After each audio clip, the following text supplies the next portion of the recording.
As we look through the empires of history, we can observe that conquering and ruling the European continent was almost an impossible task. Trying to put all those people under one banner and then keeping them there was nothing short of a monumental task. The first to even come close were the Romans, but their successors, the Byzantines, kept it together for over 1100 years, making it easily the longest living empire on the European continent. Today we will examine 7 reasons why the Byzantine Empire was so successful. Reason number 1, location, location, location. The Byzantine Empire all started in 330 AD when Roman Emperor Constantine moved the Roman capital to Constantinople, which is present-day Istanbul. And the location couldn't have been better for leading an empire.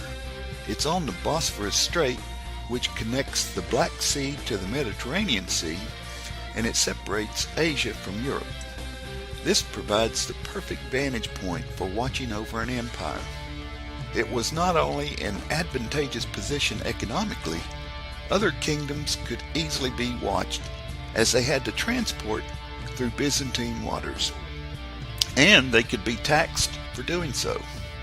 Not only that, the eastern location was where all the good fighting was going on, and with the capital so close, it was easier to control armies through sending messages and not having to wait weeks or even months for them to reach generals.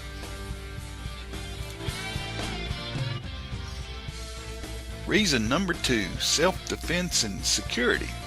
Defending your capital from invaders was a logical step to protect the Byzantine Empire. And what better way to accomplish this than with a wall? The west end of Constantinople had no natural protection, so Emperor Constantine began building one in 324 AD. Within 100 years, Constantinople outgrew its boundaries, and Emperor Theodosius built a second one that spanned from the Sea of Marmara to the Golden Horn. Number 3, super weapons.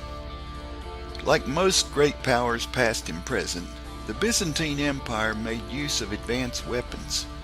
Being a dominant force in their region, the empire attracted and created the brightest minds around, and they utilized this knowledge by creating super weapons. One such weapon was Greek fire. This awesome weapon could set ablaze entire ships and armies, which would continue to burn even on water. The weapon was so terrorizing that it quickly demoralized their enemies. Many compare it to the appearance of nuclear weapons in the 20th century. Another super weapon was the counterweight trebuchet. The Byzantines improved the original trebuchet that had been invented by the Chinese. Unlike its predecessor, the counterweight trebuchet could fire much larger projectiles at greater distances without requiring 30 or 40 men pulling rope. Not only that, it was more accurate too. Number 4, the power of religion. Religion is one of the strongest forces on earth. It has the power to divide or unite entire nations. True faith can make people do unimaginable things. Spiritual belief can transform an ordinary person into a martyr, a saint, or even a tyrant.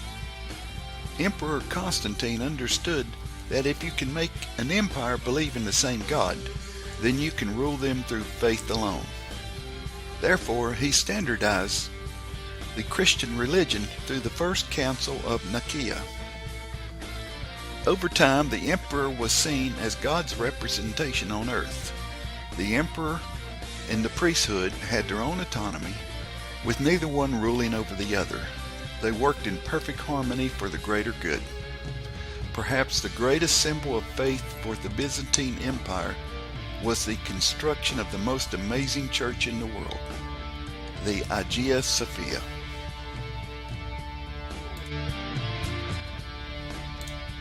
Number 5, eliminating internal strife. Nothing brings down an empire quicker than internal strife. This was the problem with most all European kingdoms. As feudal lords gained more power and control through title inheritance and nepotism, many of them would try to seize the throne. Even if they were defeated, there was always a bitter relative or two left behind to sow dissent. The Byzantine Empire dealt with a few of these, but they were held to a minimum compared with most kingdoms. This was because they filled key administrative and religious positions with eunuchs. They did this because eunuchs were unable to produce heirs and therefore couldn't monopolize power through their own families. So they became the preferred choice for many influential posts. Number 6. Higher education levels. Education during medieval times wasn't an obligation like it is with students today. It was seen more as a great privilege. Very few people knew how to read and write, and those were mostly monks living in secluded monasteries. During these times, most of Europe was living in squalor and dealing with plagues and famine, along with other atrocities. However, the Byzantine Empire was at its cultural height, with about 30% of its population being literate, a rate that the rest of Europe wouldn't reach until the 18th century. Much of this was because of the great universities within the empire. Learning was open to everyone, but it wasn't free, so most students came from the middle and upper classes of citizens.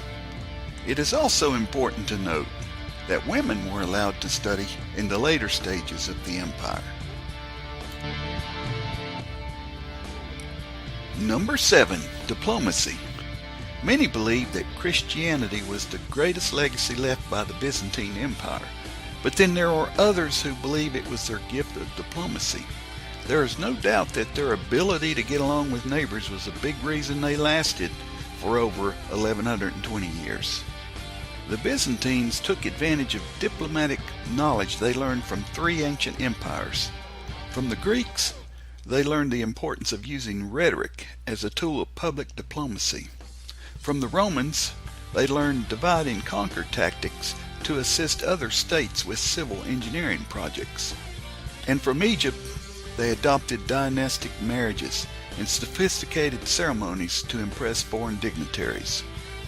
The Byzantines became very skilled at this last piece of knowledge, and it paid off handsomely for them. With the exchange of expensive gifts, they were able to influence foreign representatives in a big way. Perhaps the most value they provided to the world at the time was how they acted as a buffer between Europe and the Muslim world.